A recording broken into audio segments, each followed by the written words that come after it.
When the U.S. landed troops in Saudi Arabia before pushing Iraq out of Kuwait, Iraqi President Saddam Hussein called on Arabs everywhere to help drive out the infidels. To Hussein and his supporters, the U.S. were only the latest in a long line of foreign threats to Arab unity and glory. Arabs took pride in the fact that the Middle East was the birthplace of civilization and that Arabs once ruled the world.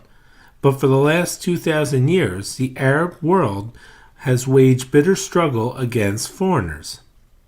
Let's go back in time to 1299.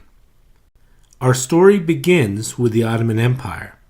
The Ottomans established a Muslim empire that lasted for over 600 years. The Ottoman Empire consisted of many ethnic groups like the Kurds, Armenians, Slavs, Arabs, and many other ethnic groups. An empire is defined as a group of states or countries under a single ruler. By the turn of the 20th century, the Ottoman Empire had lost strength. Throughout the Middle East, nationalistic movements challenged large multinational empires. These nationalistic movements, as well as European imperialism, weakened the empire. Nationalism is defined as a loyalty and devotion to a nation.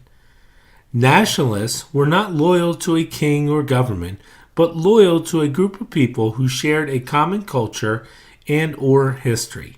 Imperialism is the acquisition or exploitation of a territory by a foreign power for its own economic or political benefit.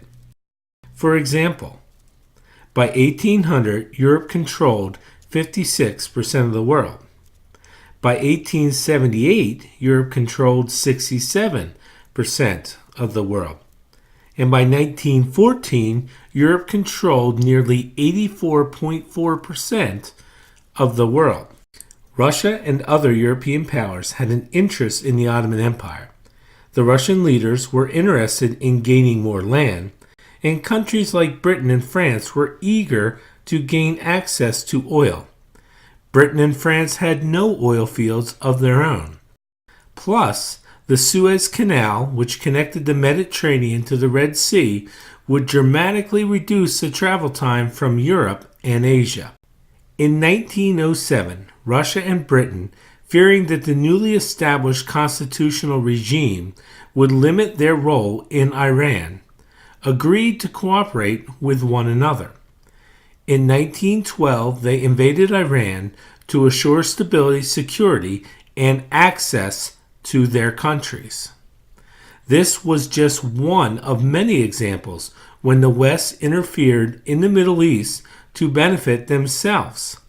Hopefully, you can begin to see why the Middle East will begin to resent the West.